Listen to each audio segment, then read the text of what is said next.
Over the last 2 years, we've had a lockstep tyranny imposed on humanity, the consequences of which have been millions and millions and hundreds of millions of people living in absolute poverty.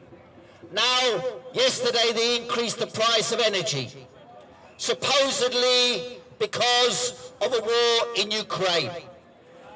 I think most people in this country realise that is a lie. And now, in the last few months, since we regained our rights, and by the way, it was you and others protesting in February and January of this year that caused the snowball effect of the British government withdrawing the mandates on the NHS, and then all the restrictions being removed. Do not underestimate the power that we have, and that we had, and that we will have. But now, of course, we need to look forward to where society is going.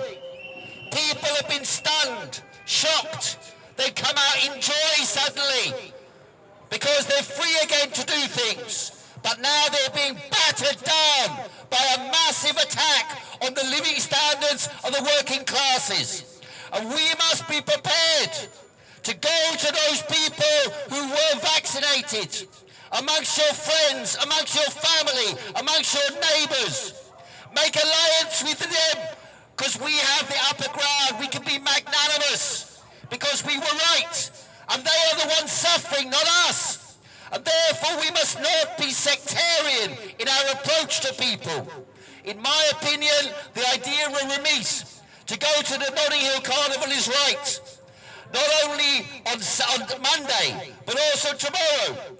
We should go there, speak to people, give out leaflets, talk to people, enjoy the summer with them, because the winter is going to be bleak.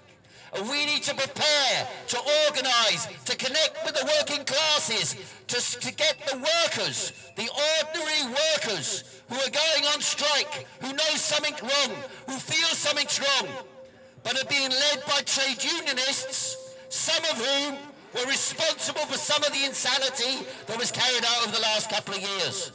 And we need to be up there with these workers, joining them on their protests, explaining the wider context of what is happening, not only in this country, but around the world.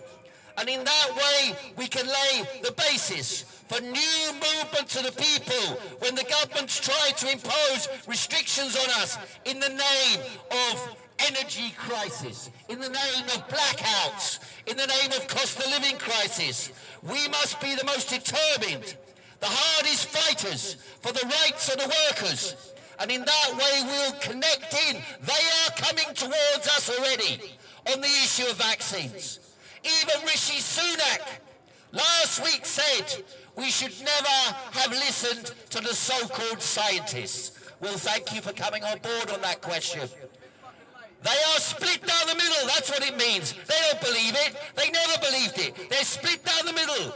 And revolutions happen when the rulers of society are split, when the intermediate layers of society can no longer tolerate the way things are, and when the mass of the people are unwilling to tolerate what is happening in society any longer. We are reaching a point, not only in Britain, but in many countries around the world, like Sri Lanka. I saw Bangladesh this morning, where rebellions and revolutions are in the air. We have to prepare ourselves, train ourselves, educate ourselves, discuss, debate, argue, take the message to the masses. In that way, we can bring about real change in society.